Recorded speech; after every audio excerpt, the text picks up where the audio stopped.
करके बतलाया।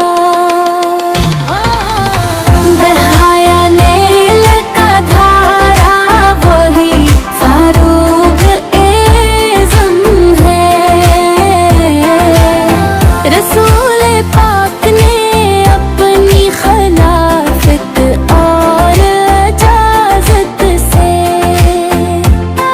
जिसे है खूब चमकाया वही फारूक एज़म है। मेरी सदी के अकबर की नियामत जानशीनी का बंधा है जिसके सर सहरा वही फारूक एज़म है। जिसे बस देख कर शैतान रसत नाप लेता था, है जिससे कफर थराया वही फारूक एज़म है।